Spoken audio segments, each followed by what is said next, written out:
He's tall. He's faceless. He's everywhere. In drawings, in games, in the darkest corners of the internet, he lingers, watching, waiting, haunting your screen like he's always been there. But who is Slenderman, really? A ghost? A demon? A virus born from imagination? If you grew up in the 2010s, chances are you already know his name. Slenderman wasn't just a story, he was a phenomenon. He spread from forum posts to YouTube videos, from video games to real-life headlines. And yet, he was never real, at least not at first. Slenderman was fiction, invented, crafted from digital pixels and collective fear. But the fear felt real, the images felt real. And over time, something strange happened. People started to believe, not just in a character, but in his presence, his rules, his power. And that's when things got dark. Slenderman didn't stay on the internet. He slipped into schoolyards, sleepovers, nightmares, and eventually into the real world. In this video, we're diving deep into one of the internet's most disturbing legends. We'll uncover where Slenderman came from, how he grew, and why he still terrifies people to this day. We'll explore the lines between myth and memory, fiction and fear, and ask a chilling question. When does a story stop being just a story? Because Slenderman isn't just a monster, he's a mirror. And what he shows us is far scarier than we think. Slenderman didn't come from folklore. He didn't crawl out of an ancient book or whisper through centuries of oral tradition. He was born on the internet. June 2009, a forum called Something Awful, a user named Eric Knudsen, posting under the name Victor Serd, entered a contest to create paranormal images using Photoshop. The idea was simple: take ordinary photos and make them terrifying. Knudsen added a tall, thin figure in a black suit. No face, just a blank pale head. He placed him in the background of playgrounds, near children, watching, waiting. He called him Slenderman.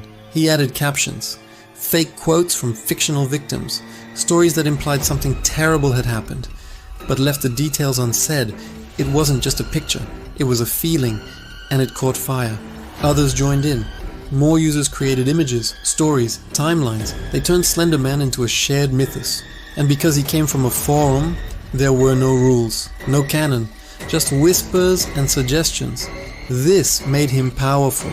He could be anywhere.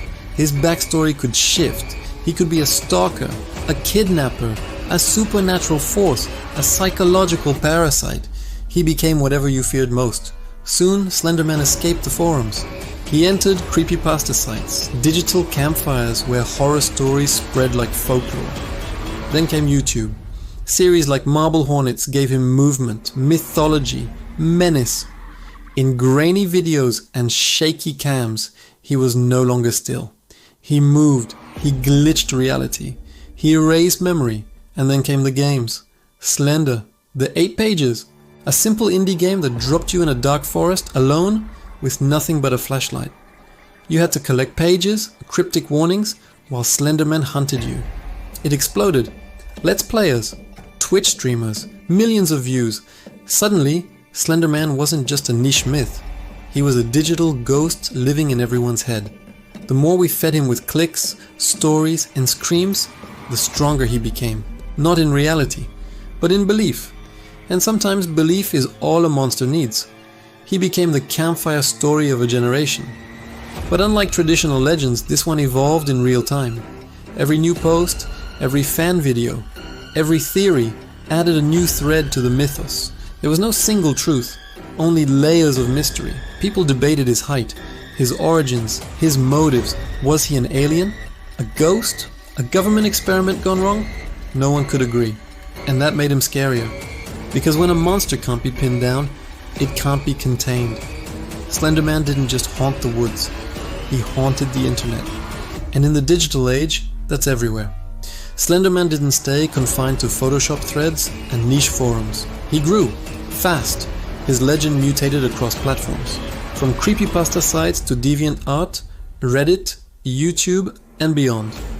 He wasn't owned by anyone. No company, no franchise. That made him feel real, organic. Everyone could add to him. He lived in open source fear. And in the golden age of internet horror, he thrived. Creepypasta, the term for short horror fiction passed around online, became his second home. Dozens, then hundreds of stories emerged. Slenderman in the woods, Slenderman in dreams, Slenderman appearing in photos no one remembered taking. The stories weren't polished. That's what made them scary. They felt like confessions, like warnings from people who had seen something they couldn't explain. And then came Marble Hornets, an independent YouTube series that changed everything. With shaky footage, found tapes, and a slow-burning mystery, it turned Slenderman into a cinematic force. They called him the Operator in the show, but fans knew the truth. The series didn't rely on jump scares. It relied on paranoia, the fear that something is watching you, always there, just out of frame. And it worked. Millions of views, dozens of spin-offs. A new kind of horror was born. Not in Hollywood, but in bedrooms, dorm rooms, and late-night editing sessions. Slenderman became a collaborative monster. Each creator added to his mythos like modern-day storytellers around a digital fire. His presence leaked into fan art, cosplay, ARGs, alternate reality games, and homemade documentaries. People blurred the line between fact and fiction, roleplay and reality. Kids whispered about him at school. Parents Googled him with growing concern. And the more we talked about him, the more real he became. He wasn't just an image anymore.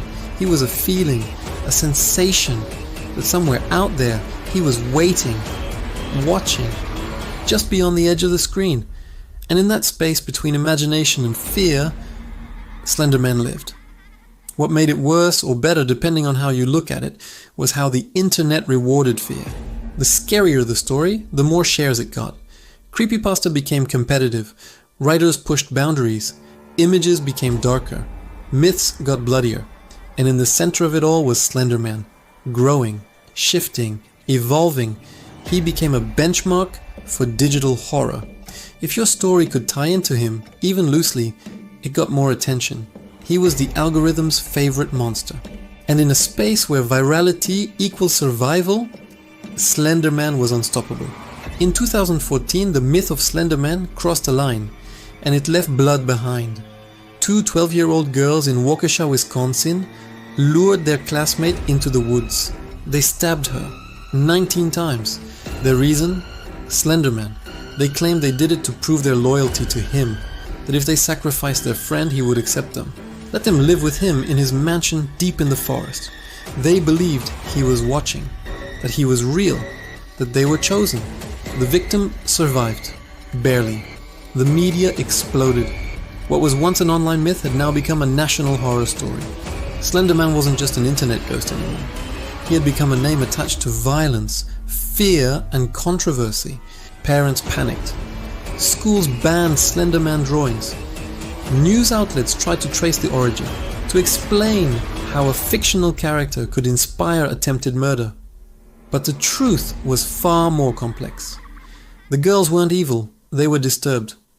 One was later diagnosed with early onset schizophrenia. The other was delusional, caught in a spiral of fear and belief. They didn't just read a story, they fell into it. And in that dark space between fantasy and obsession, they acted. It forced a national reckoning. Is fiction dangerous? Should certain stories be off limits? Can the internet incubate delusion? Slenderman became a case study, not just in horror, but in how digital myths can take root in vulnerable minds. It wasn't the character's fault, but it was proof of his power. The incident led to documentaries, debates, and even a dramatized horror film. But no retelling ever felt more chilling than the real thing.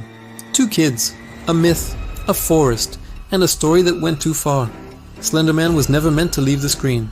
But that day, in Wisconsin, he did. And the world learned that even the darkest fiction can cast a very real shadow. The scariest part? They didn't seem to fully understand what they'd done. In interviews, they spoke of Slenderman as if he were real, watching them, judging them, promising protection if they obeyed. It wasn't just imagination, it was immersion. And in today's world, where the line between screen and self is razor thin, immersion can become identity. Slenderman to them wasn't a story, he was salvation. That's why this case still haunts people. Not because of the character, but because of what belief can do in the wrong context, at the wrong age, with the wrong mental state. It showed us that myths don't need to be ancient to be powerful. They just need to be believed. And Slenderman was believed. Why do stories like Slenderman affect us so deeply? Because fear isn't logical. It's emotional. We don't just fear what's dangerous. We fear what we don't understand. What hides in the dark. What lingers in silence. What might be watching when we're alone. Urban legends are born from that uncertainty. They thrive in places where truth is fuzzy and emotions run high. And in the digital age, they evolve faster than ever. Slenderman is the perfect storm of modern fear. He's faceless, so anyone can project their own terror onto him. He's silent, so he becomes the voice of our own thoughts. He's everywhere, lurking in forests, screens, dreams, and he never has to explain himself. That's powerful. Because the scariest monsters are the ones we help create. Psychologists say urban legends like Slenderman serve as mirrors. They reflect our anxieties about technology, isolation, surveillance, and identity. He's the stranger on the web, the threat just out of reach, the consequence of too much curiosity. And that's why he's stuck, because we didn't just consume the story. We participated in it. We shared it, we built it, we gave it life. And in doing so, we made him real, not in flesh and blood, but in fear, and for the human brain. That's enough. He's a cautionary tale, crafted by the internet, fed by attention, and sustained by imagination. But he also taps into something older, something primal. For centuries, humans have told stories about figures who lurk just out of sight. The boogeyman, the shadow man, the stranger in the woods. Slenderman is just the latest version. He's what happens when ancient fears meet modern tools, when myth goes digital. And once a story spreads far enough, it stops being just a story. It becomes a belief. And belief is what gives legends their staying power.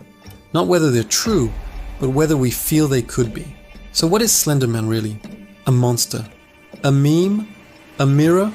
Maybe he's all of them. He was born from pixels, raised by fear, fueled by imagination, and over time, he grew beyond his origin, until even the people who created him could not control what he'd become. That's the power of myth. Not that it's true, but that it feels true. Slenderman reminds us how easy it is to blur the line between fiction and belief, how quickly a story can shape emotions, actions, even reality. He's a warning of what we create when we're scared, of what we share without thinking, of how the internet can birth legends that don't need proof to be powerful. And most of all, he reminds us that fear doesn't need a face, it just needs a story. If you found this video fascinating, give it a like, subscribe to the channel, and share your own favorite urban legend in the comments. And remember, some stories are just stories, but others, they wait, just outside the frame. Thanks for watching, and stay safe out there. Because in a world flooded with content, it is the stories that crawl under our skin, the ones we can quite shake, that last the longest.